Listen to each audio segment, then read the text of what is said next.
That word means so much more than its 4 letters suggest. R, that letter, stands alone. When you see someone wearing a blue block R, you're talking with a realtor. Your local neighborhood realtor can help you find your first home, your next home, or help you sell the one you have. Next time you think home, think realtor. The brand makes the difference. This message brought to you by the members of the Spokane Association of Realtors.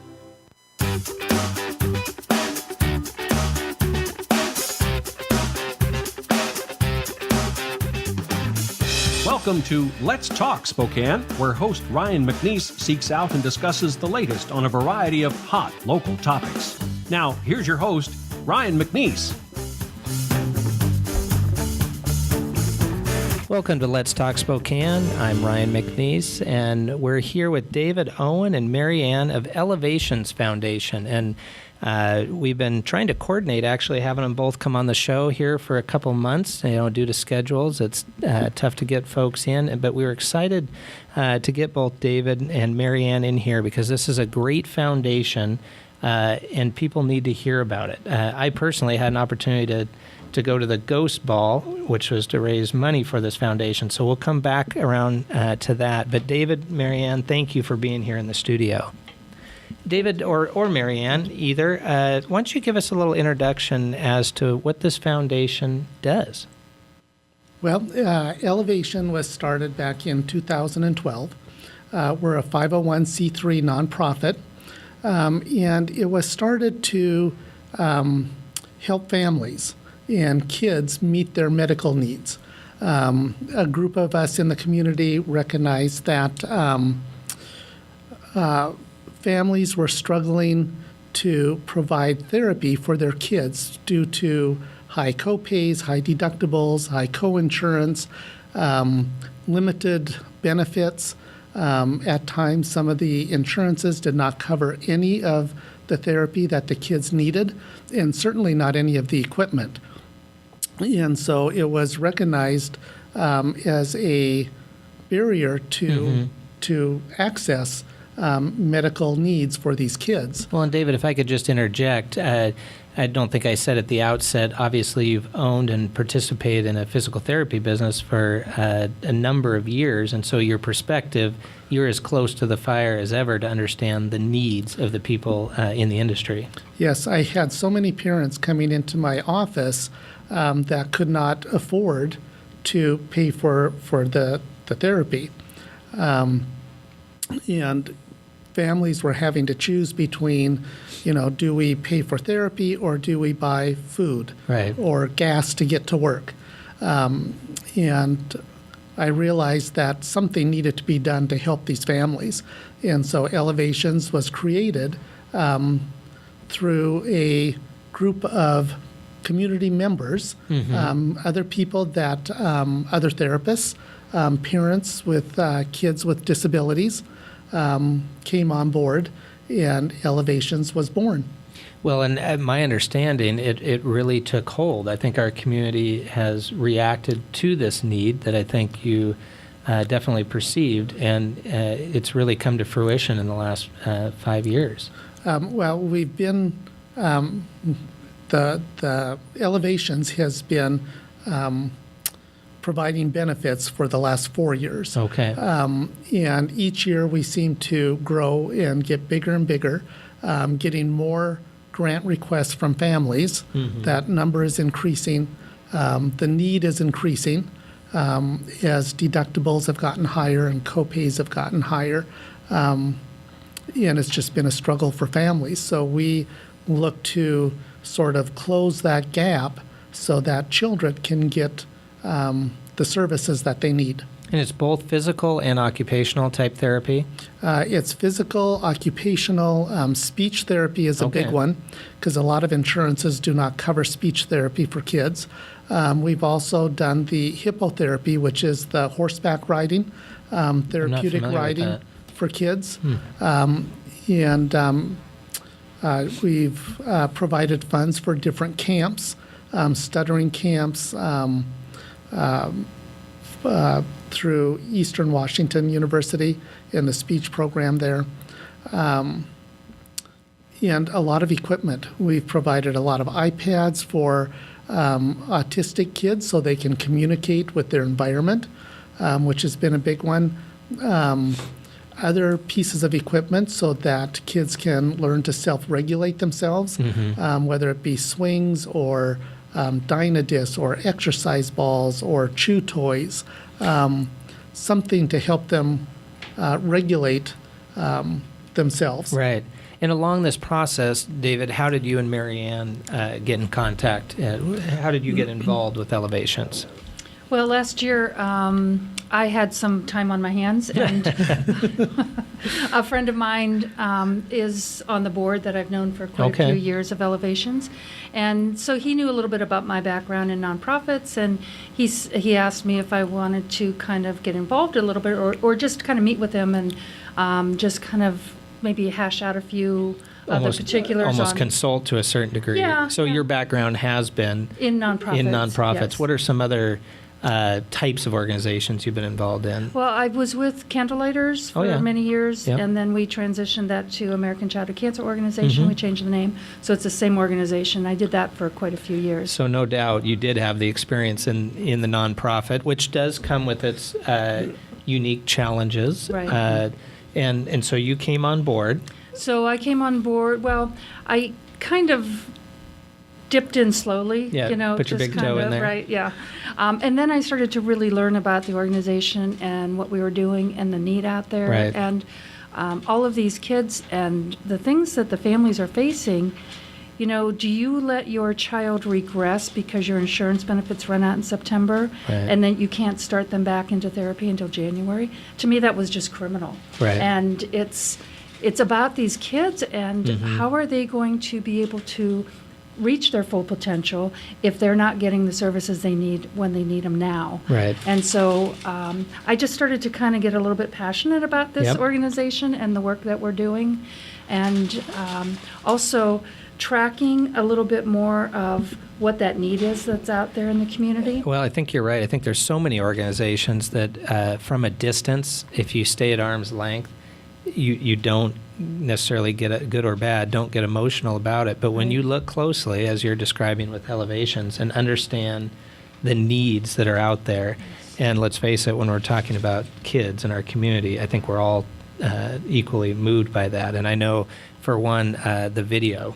that you professionally put together for the Ghost Ball fundraiser was extremely moving and resonates with the needs of the kids in the community. And by the way, we're doing Ghost Ball again next year. Well, I'll be there. I had a great time. It's at the Masonic Temple, which, believe it or not, is just right across the street from the studio here. But what a great time, and hopefully it was a good fundraiser for you this year.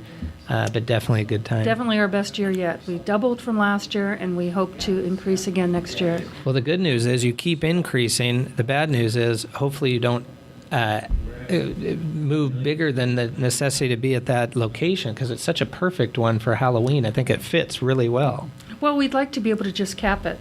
And make it the premier costume ball in Spokane. I think it fits the bill. Right. It's a lot of fun. So what is on the horizon right now for Elevations? What are you seeing as some of the things that you're really digging into right now? Well, one of the things that we're looking at is the amount of need. So just in 2016 alone, we funded $26,000 in services. That's impressive. But that was of $62,000 in requests. So what we will really want to do is close that gap. Yep. And when we look back over the last 5 years, we had, I have to look at my notes, No, it's okay. 259,000 in requests, and we have been able to fund 67,000 of that.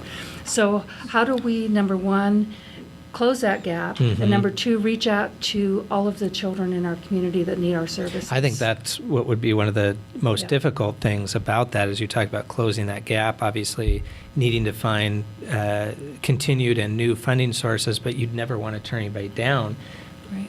But how do you sift through and really find that need and the priority of that need? That probably is a bit of a challenge. It is a challenge, and I think when we look at the the opportunities that kids, that we open up for kids when they get those therapies. You know, we just did a funding cycle in November, and a lot of the families, we've given them equipment so that they can work with their child at home, and that makes a huge difference. Insurance doesn't cover this equipment, and they wouldn't be able to afford it without our assistance. Is that also, like David, as you indicated, like Yes. some of the iPads and the Yes. technologies that they take into their own home? Oh, yes. Yeah. And Okay. so they can continue working with their child in between therapy sessions. So that helps the kids kind of move forward. Right, and not lose And not ground lose, maybe right. before they come back in to a facility. So even if they do have to reduce their number of visits to the therapist,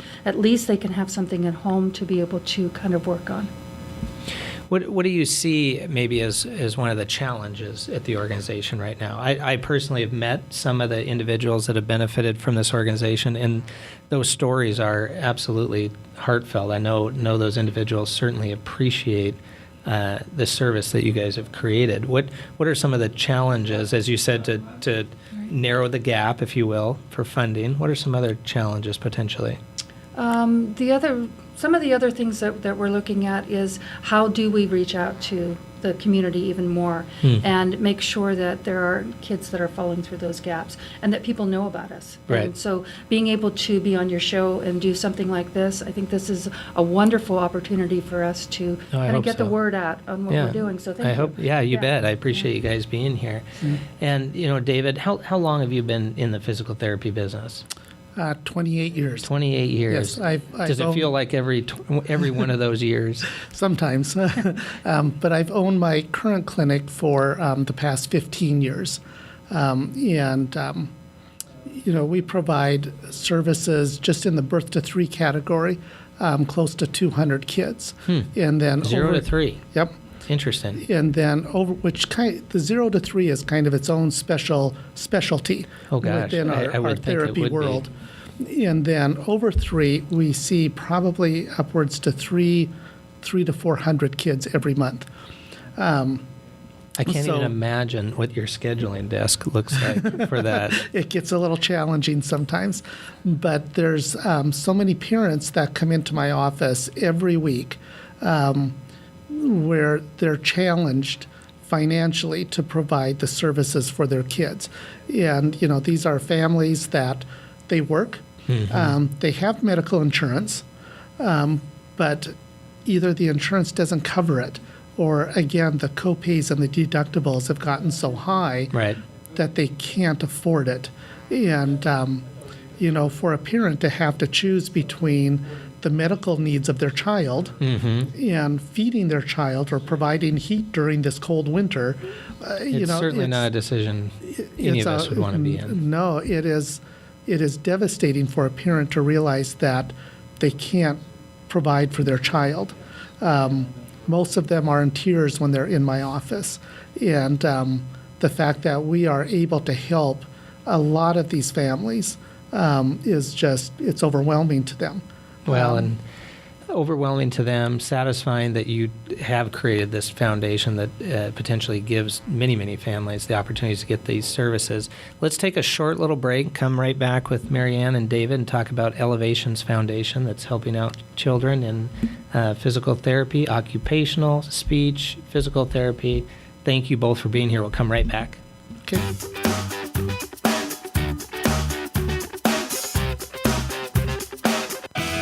In touch, online all the time. SpokaneTalksOnline.com. What is a credit union? It's a cooperative, like a food co-op or a housing co-op, but the members share money. Credit unions offer the same services you'll find in a bank, but they're different from banks. First, credit unions are owned by their members, and credit unions are not for profit. Any money the credit union makes goes right back to the members in the form of low fees and good rates. To learn more, you can go to STCU's blog at stcumoney.org. Last year alone, Avista customers saved over 53 million kilowatt hours of energy by taking advantage of rebates from Avista. Like 15 cents a square foot for new attic insulation, $35 for installing a smart thermostat, or $2,300 for switching from electric to natural gas heat. And all that savings reduced carbon emissions by more than 18,000 tons. Way to save, everyone. Way to save. Find your way to save at avistautilities.com. What? You haven't been to the library lately? Stop in today and see that the library is more than books. Spokane County Library District facilities feature on-site technology, including Wi-Fi, computers, and printers, as well as free use of meeting rooms. The Library District offers events and programs for all ages, from story times to career development and employer classes to Social Security workshops. Our staff is well trained and happy to help. Find out more about your library at scld.org.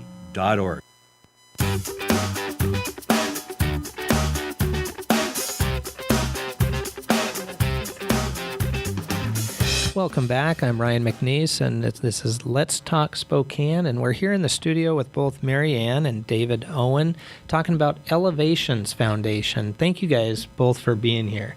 Thank you. It's been fun to talk about this. You know, I think it's not every day that you hear about there's lots of great organizations out there. We all know that. But when you hear stories like this about what you guys are providing and working hard and diligently to do, and making a difference in these kids' lives and the parents' lives too. David, as you said, it's a terrible decision that a parent would have to make, that do I pay for the mortgage or food this month, or do I pay for the needed health care for my child? Mm-hmm. Well, it certainly sounds like that's an impetus for being the creator and founder of this organization. And as I think we said at the top of the show, you do have Youthful Horizons Physical Therapy, which is a separate for-profit entity. Yes, it is. And have for 15 years. But then Elevations Foundation is a separate 501c3 nonprofit. It is. And Elevations was created to help all of the families in Spokane County. There's probably 7 or 8 pediatric clinics in town, and most of those clinics are represented on our board. Okay. So a collaborative effort. It is very much a collaborative effort. And the so yeah, I'd just like to emphasize that it is for all of Spokane County, all of the kids with disabilities in Spokane County. No, I'm glad you clarified, because, you know, we live in a unique geographic region where, you know, is it just Spokane Valley because that's where Youthful Horizons is, or Yes. is it North Side? But no, it's all of Spokane County. Yeah, we provide funding to kids that go to Center for Pediatric Therapy and Achieve Center up on the north side. We've provided funds to Milestones and Stepping Stones and all the kids that go to all these other clinics in town. Have you found from an administrative level, and Mary Ann, I think as we said at the beginning, you kind of jumped in a little bit to see if this is something that you wanted to participate in, and got more and more involved, and now you're in. Are you finding that balancing Youthful Horizons, David, also with your time, that you can balance proportionally both? Mary Ann has been a big help with her background. She is the first employee that Elevations has had. And obviously lots and lots of volunteers. Yes, over everybody the years. else on the board is volunteer, non-paid positions. But we knew that in order to grow Elevations, we needed a strong leader, somebody that knew nonprofits. All the rest of us kind of just started this, but had the idea, didn't have the experience of working in a nonprofit. Had the idea and the passion, but Mary Ann, clearly your experience in the administration process of nonprofits certainly is coming through as very effective and necessary. Well, nonprofits go through life cycles too, just like a for-profit business. For sure. And so we are kind of at this pivotal place where we really want to get some really strong structure so that we make sure that we're here for the families going forward. And that's reassuring, I think, to hear, because there are a lot of nonprofits and organizations that may be fairly short-sighted and are looking at what can I do today, what can I do this year, but can they scale or continue that organization? It sounds like that's kind of been on the forefront of your strategic plan. It is, and I think it's important because Elevations is very unique in the sense that we are not diagnosis specific. Okay. We look at all families, all kids with all kinds of different diagnoses, which a lot of other great organizations are more diagnosis specific. Okay. They'll help kids with cancer. They'll help kids just with autism. You need that diagnosis. And we're the only one in the area providing this service that does not look at diagnosis. Okay, So I think that makes us quite unique. Yeah, actually, in that's the services that we provide. That's interesting to me, because I think you're right. A lot of healthcare providers, they need a specific diagnosis before they'll even intake the individual. Yes. Okay. Yeah, these kids and families were all falling through the cracks and they weren't getting the help they needed. Is this something that maybe when the original idea came to you, clearly you were seeing the need, being in the physical therapy business, and we were chatting at the break, I see that need in the legal industry as well. I mean, in terms of access to legal services or health care is very similar in that regard. There are no less important legal issues. However, the resources to pay for them certainly is an issue. Had you seen what you're doing now working in other geographic regions? I have not. Okay, No. so very original type idea. Yes. Well, that's exciting. What do you? Yeah. Well, and one of the things that I know that all of the clinic owners that I've talked to and worked with, they all do what they can to within their own clinics. And it's just like you were talking about with the legal services, they absorb as much as they can. Right. But bottom line is there has to be some kind of compensation or they'll go out of business as Right. well. That's a And good point. So Elevations was born to kind of make sure that everybody can continue doing what needs to be done to help these kids. Well, I think that's a good point, to play their part. Right. I think anyone we'd talk to in any type of business or organization has a busy schedule, but as you're indicating with the numerous other entities that are involved, they're able to give their proportional time. They need to have a piece that's for profit to really allow them for the greater good to help out in organizations like this. It would be worth noting, who are some of these other therapy entities that are out there that are assisting with this? Well, we have Laura is on our board from Center for Pediatric Therapy. Okay. Molly is one of the managers. She's a speech therapist at Achieve Center. Okay. Shanda is on our board from Milestones. So you really do have a Yes. pretty collective group of folks, We and I do. know there are others too.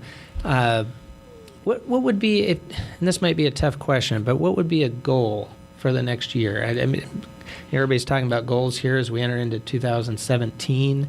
What would be maybe on the wish list for Elevations in 2017? Well, we actually have our strategic planning meeting on Saturday. Well, there. So Apropos. we can actually when we come back again, we can actually put those in concrete. You can for actually answer that question.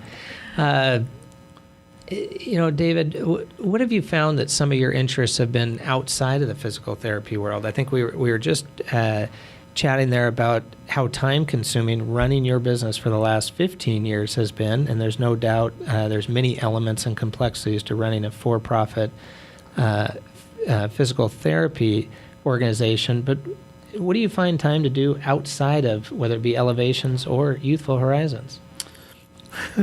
Not a whole lot. I certainly don't get to play as much golf as I would like.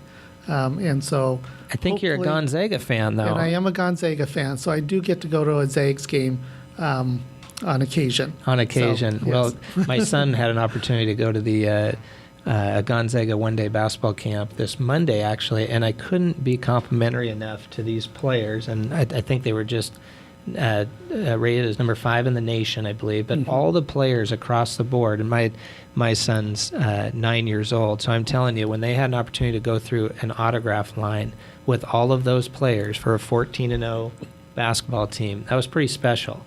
Yeah. You know, and I give all of those young players a lot of credit for being mature and really being a role model for these kids here in our community. Yeah. Pretty impressive. And all kids need those role models. It was pretty neat. I was there at the beginning and at the end, and seeing somebody like a Karnowski that I'd like to say he's 9.5 feet tall, because he looks about like that, but especially up next to my 9-year-old. But pretty impressive. Gonzaga has been a good institution here in our community.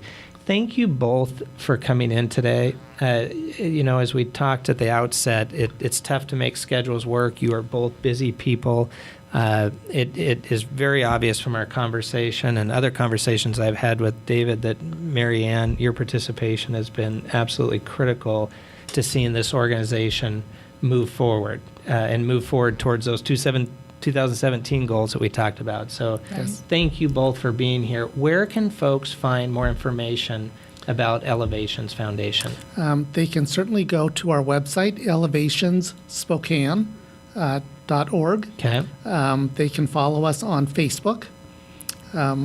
Yes, please do follow us on Facebook. We try Okay. to kind of keep that up as much as we can. That's a great way to engage Right. with Yes. not only the people that are personally interested in it, but also want to follow it and support it. Is there an easy way in terms of donation, maybe through that website? There is through the website. Our address is 325 South University Road. It's Suite 203. Okay. Zip code, it's Spokane Valley, 99206, so they can always mail in donations. Okay. We accept donations all year round, along with our fundraising efforts, Well, which we're going to expand this year. I would We're going to be highly- looking to do something very soon in the spring. So Okay, well, we'll be waiting for that, and I highly encourage folks to not only donate, but check out what Elevation's all about. It is truly an exciting organization here locally. So well done to both of you for making this happen, and thanks for being here. Thank you, Ryan. Thank you.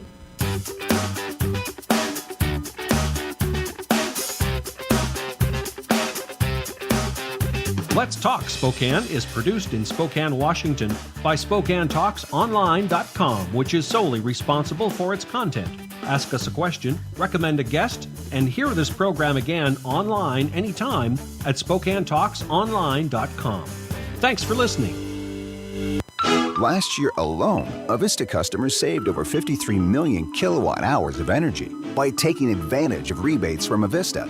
Like 15 cents a square foot for new attic insulation, $35 for installing a smart thermostat, or $2,300 for switching from electric to natural gas heat. And all that savings reduced carbon emissions by more than 18,000 tons. Way to save, everyone. Way to save. Find your way to save at avistautilities.com. Every Friday in the Spokesman Review and 24/7 on the web and your mobile. What to do, where to go, 24/7. Spokane7.com. Powered by the Spokesman Review. Spokesman Review. Spokesman Review. Spokesman Review.